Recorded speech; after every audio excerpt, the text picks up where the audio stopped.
নমস্কাৰ, মই হিমাংশু প্ৰসাদ দাস। আপোনালোকক এটা ভাল খবৰ দিবলৈ ওলাইছোঁ। ভাল খবৰটো হ'ল যে মানে পইচা আমাক সকলোকে লাগে। মানুহে কয় যে মানে পইচাই সকলো, কিন্তু আচলতে কথাটো সঁচা নে মিছা? পইচা আমাক লাগে, সেইটো সঁচা, কিন্তু পইচাই সকলো হয় জানো? এনেকুৱা ধৰণৰ কিছুমান প্ৰশ্ন লৈ, একদম বাস্তৱ কিছুমান ঘটনা লৈ এখন চুটি ছবি নিৰ্মাণ হৈছে, মানি অন মাইণ্ড। ইয়াৰ পৰিচালক আমাৰ লগত আছেই এই মুহূৰ্তত আমিনুলে এইখন শ্বৰ্ট ফিল্মকে কৰিছে।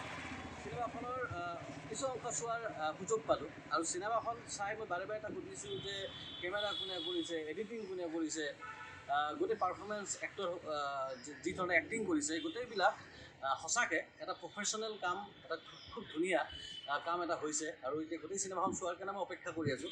আৰু এই চিনেমাখন এতিয়া আহি আছে অহা 2 অক্টোবৰত এই চিনেমাখন আপোনালোকে ইউটিউবত চাবলৈ পাব, মানি অন মাইণ্ড। পৰিচালক এয়া কাষতেই আছে, পৰিচালকক আজি হঠাৎ লগ পালোঁ আৰু ভাবিছোঁ যে ভাল খবৰ এটা গম পোৱাৰ পিছত সেই ভাল খবৰটো সকলোকে বিয়পাই দিব লাগে, হয়নে?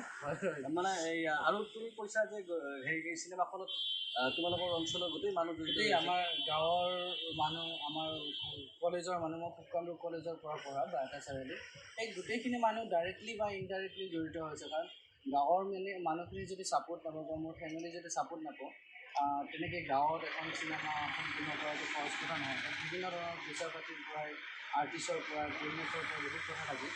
কিন্তু সেই গাঁৱৰ মানুহখিনি আপোনালোকে চালে দেখিবই, আমাৰ যিমানখিনি ক্ৰাউড আছে বা এনভাইৰনমেণ্ট ঠাইবোৰ আছে, মানুহৰ খৰচবোৰ গোটেই আমাৰ গাঁৱৰ মানুহখিনিয়ে আচলতে।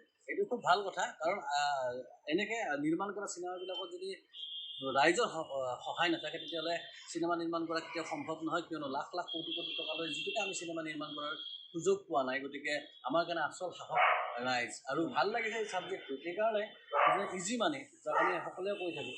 কিন্তু এফালে ইমান বিজ্ঞাপন, লাইফষ্টাইল টিভিত দেখি থাকোঁ, চিনেমাত দেখি থাকোঁ, বিজ্ঞাপনবিলাকত দেখি থাকোঁ, বা বেলেগ বেলেগ ধনী মানুহে তেনেকুৱা এটা লাইফষ্টাইল মেইনটেইন কৰি থকা দেখা পাওঁ।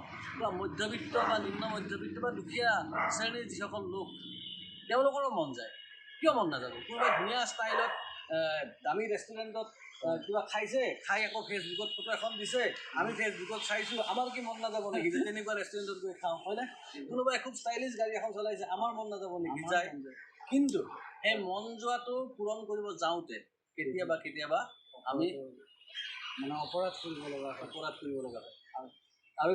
আৰু তাত সেইটোৱে এই চিনেমাখনৰ যিকেইজন কেন্দ্ৰীয় চৰিত্ৰ, 3জন বন্ধু, তেওঁলোকক মনকষ্ট দিয়ে আৰু তেওঁলোক ঘূৰি আহে। কি হয় গোটেইখিনি কথা এতিয়া কৈ দিলে আপোনাৰ চিনেমাখন চোৱাৰ মজাটো নাপাব। গতিকে 2 অক্টোবৰলৈকে অপেক্ষা কৰক আৰু আমাৰ তৰফৰ পৰা বহুত শুভেচ্ছা থাকিল।